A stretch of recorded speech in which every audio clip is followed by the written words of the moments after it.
Argentina es un país que fue pensado, planeado, soñado. En el siglo XIX, distintos grupos impulsaron proyectos para construir una nación nueva en lo que había sido una porción del Imperio Español.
Hacia 1837, un grupo de jóvenes letrados se reunía en Buenos Aires en el Salón Literario patrocinado por el librero Marcos Sastre. El propósito central era discutir ideas y fundar una sociedad de pensadores. Entre ellos estaban Juan Bautista Alberdi, Esteban Echeverría y Juan María Gutiérrez. Luego se agregaría al grupo una figura fundamental, que no compartía el salón porque no estaba en esa ciudad, Domingo Faustino Sarmiento. Muchos de ellos habían sido formados en las instituciones educativas creadas en el período rivadaviano, iniciado en Buenos Aires en 1820, y allí entraron en contacto con algunas de las ideas iluministas. Una que los influenció significativamente era la certeza de que todas las naciones se orientaban de manera lineal hacia una meta, el progreso. Pero estos jóvenes se adscribieron a un movimiento intelectual con otras ideas sobre la cultura, la sociedad y la política, el romanticismo, con el que había tomado contacto en Francia Esteban Echeverría, que fue el primer líder del nuevo grupo en Buenos Aires. A diferencia del iluminismo, los románticos hacían hincapié en la necesidad de reconocer a cada nación como una unidad diferenciada, con costumbres e historias propias. Los románticos se interesaban en el camino particular que cada nación recorría para realizarse como tal. Los jóvenes románticos del Río de la Plata, que hoy conocemos como la generación del 37, se preguntaron por un modelo de nación apropiado para el país. ¿Cómo concretar en nuestro suelo las mejores ideas europeas teniendo en cuenta los hábitos y la cultura locales? El mundo de nuestra vida intelectual será a la vez nacional y humanitario. Tendremos siempre un ojo clavado en el progreso de las naciones y el otro en las entrañas de nuestra sociedad.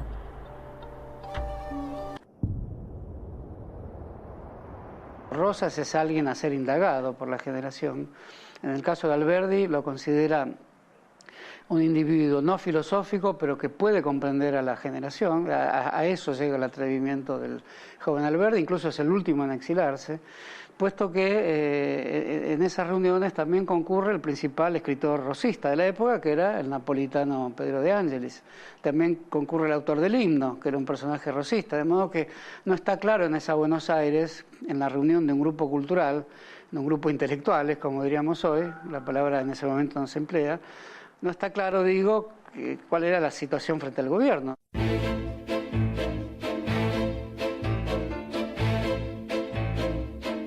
Quien pretendiera pensar la política local en esos años debía enfrentarse con una figura insoslayable, Juan Manuel de Rosas, gobernador de la provincia de Buenos Aires de 1829 a 1832 y entre 1835 y 1852. Fue un hombre con tanto poder que pudo controlar el destino político de Buenos Aires e imponerse sobre el resto del país como ningún otro antes. El romanticismo aconsejaba poner un ojo en las entrañas de la patria. Entonces, era necesario dirigir la mirada a Rosas. En un principio, Alberdi procuró que las nuevas ideas de la generación se acercaran al régimen rosista.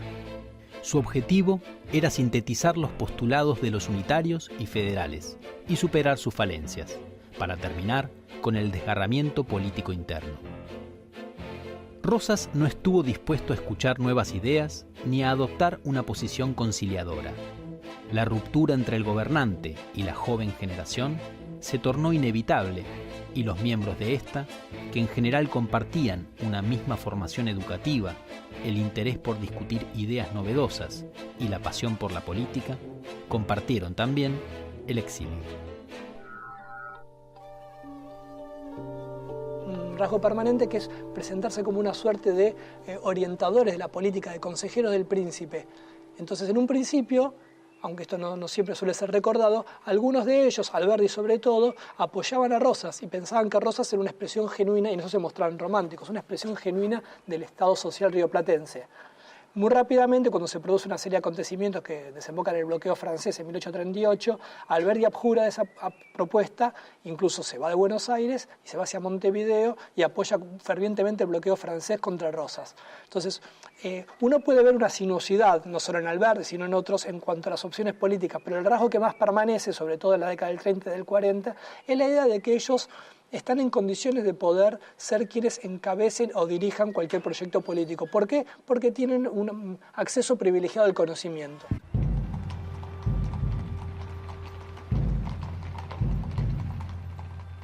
A partir de su distanciamiento con Rosas, la generación del 37 intentó derrotarlo de todas las formas posibles. Promovió la alianza con Francia, cuando ésta se enfrentó al gobernador de Buenos Aires en 1838, pese a que muchos enemigos de Rosas veían con malos ojos asociarse a una potencia extranjera. Alberdi y Echeverría intentaron coordinar, desde el exilio, a todos los descontentos y alentaron los levantamientos contra Rosas que se sucedieron en distintos espacios de la Confederación entre 1839 y 1843. Pese a su esfuerzo, todos iban a fracasar. Desde el exilio, las soluciones se tornaron más complicadas para los jóvenes románticos, y así, los problemas se volvieron más visibles.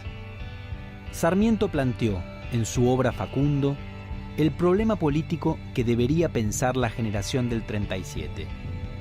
¿Por qué luego de la Revolución de Mayo, que fue realizada en nombre de ideales ilustrados, libertad, igualdad, fraternidad, el país se vio asolado por las guerras civiles y por un régimen despótico? La pregunta era un desafío porque suponía un enigma.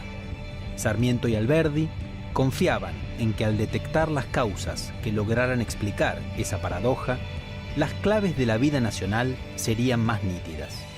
Así, el solo hecho de conocerlas ya promovería los cambios necesarios para hacer de la Argentina una nación moderna. Ambos razonaban como románticos, pero también como iluministas, porque creían que el saber era la llave para toda liberación. Tener saber era un requisito necesario para acceder al poder, puesto que daba el derecho a mandar. La inteligencia americana quiere también su Bolívar, su San Martín, la filosofía americana, la política americana, el arte americano, la sociabilidad americana.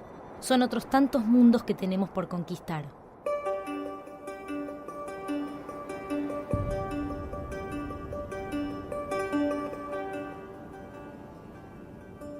Para los miembros de la generación del 37, había que encontrar una respuesta al drama argentino, es decir, el de una revolución que había abierto un proceso histórico cuyo curso parecía desviarse de los objetivos y de las expectativas iniciales. Y revisaron la historia política del país, en especial los años de guerra civil, debido a la cual Rosas consolidó su poder. Una vez en el exilio, definieron que lo que había que hacer era analizar las causas que habían hecho posible el enfrentamiento entre unitarios y federales. Para Alberdi y Sarmiento, había que encontrar una clave que explicase estos desgarros y pudiera revelar los aspectos que operaban en la realidad histórica sin que los actores lo supieran. Para la generación del 37, el error había sido el desconocimiento que las generaciones políticas anteriores demostraron sobre las singularidades de la realidad nacional. Sarmiento afirmaba que los unitarios y los rivadavianos no conocían el contexto en el que proyectaban las reformas sociales inspiradas en el iluminismo. La resolución del enigma era detectar que había dos países en uno, con características culturales opuestas. El triunfo que se había conseguido por las armas en las guerras de independencia también debía conseguirse en la cultura y en la sociedad. Después de todo lo que sucedió en nuestro siglo XIX y después de todo lo que sucedió en el siglo XX en la Argentina y en el mundo, difícilmente uno pueda simpatizar con las nociones de civilización y barbarie tal cual como las piensa Sarmiento. ¿Bien? Entre otras cosas porque sabemos que esta palabra tan notable y tan, digamos, casi un emblema de la cultura del siglo XIX, que fue la palabra civilización, también produjo masacres, también produjo desastres.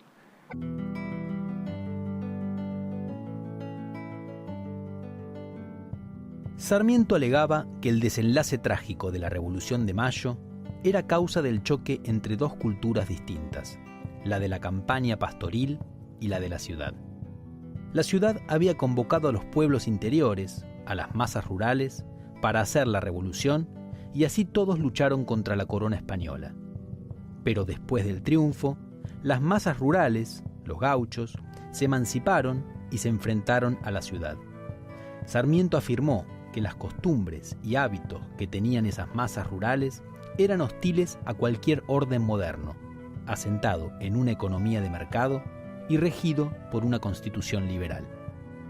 Definía a la campaña como el núcleo geográfico del despotismo, donde era imposible el desarrollo de un mercado capitalista. Afirmó que la extensión es el mal que aqueja a la Argentina, y con esa frase resumía su consideración de que en la campaña no estaban las bases mínimas para construir una república moderna. Tomó como referencia de su explicación a un personaje de esa misma campaña, el caudillo riojano Facundo Quiroga. Eligió contar el drama de la Revolución narrando la biografía de Quiroga porque los románticos creían en la existencia de grandes hombres. Estos condensaban en su figura todo el espíritu de una época. Contar la vida de Quiroga era así exponer a la vez los motivos por los que la Revolución terminó en guerras civiles y en el despotismo rosista. Su Facundo, Civilización y Barbarie, quiso ser la biografía de un caudillo para explicar la biografía del país.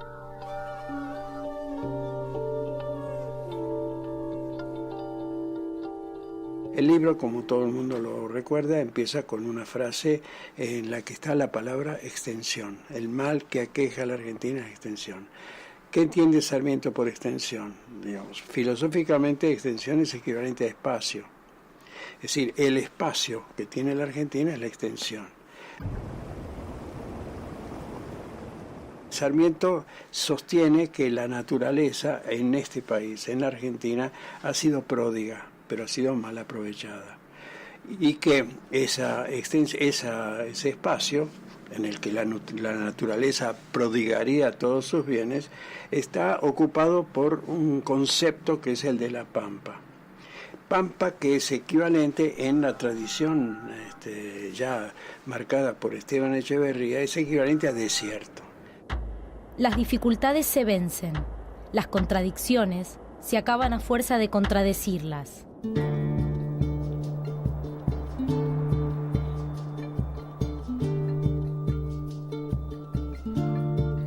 A Sarmiento, la figura de Quiroga le sirvió como estrategia para definir aquello que creyó oculto y que él vendría a revelar con su Facundo, es decir, el comportamiento de las masas rurales que se incorporaron y lucharon en el proceso independentista. Ellas constituyeron la base social de los caudillos. Para Alberdi, en cambio, otras causas explicaban el desenlace trágico de la revolución. El enfrentamiento no estaba entre el campo y la ciudad, sino entre Europa y la barbarie. Afirmó que todo lo que no es europeo es bárbaro, y explicó que como la acción de Europa en América se había diseminado en forma desigual, Argentina se dividía en dos regiones. Una de ellas, la Argentina del litoral, tenía contacto comercial con países más modernos. La otra, la Argentina mediterránea, estaba privada de ese contacto y se anclaba a la cultura colonial. Eran dos territorios con tiempos distintos. En un mismo país, decía Alberdi, convivían dos siglos, el XIX y el XV.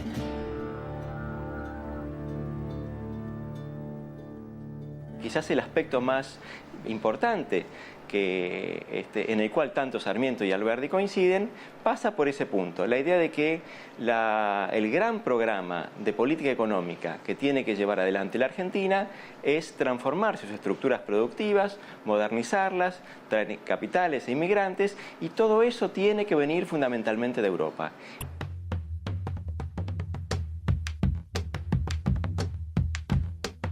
Los románticos, en su trayecto de exilios y derrotas transitorias, construyeron imágenes de nuestro país que alimentarían buena parte de los proyectos que aparecieron después de la derrota de Rosas en Caseros en 1852. Esas imágenes se incorporaron, con diversas valoraciones, a nuestra cultura. Aún hoy, resuenan palabras como desierto, pampa, barbarie, las dos Argentinas, caudillismo, entre otras. Es que instalaron la idea misma de nación argentina, aunque dicha idea resulte, todavía hoy, objeto de interminables controversias. Los miembros de la generación del 37 fueron los primeros intelectuales que pueden definirse como tales. La forma que tuvieron de mirar al país, con un ojo hacia adentro y otro hacia afuera, hacia Europa, tuvo una larga influencia en la cultura argentina. Y algunas claves que dieron para pensar la nación, en particular la idea de civilización y barbarie, fueron muy influyentes, dado que hasta hoy se siguen utilizando muchas veces para entender la Argentina.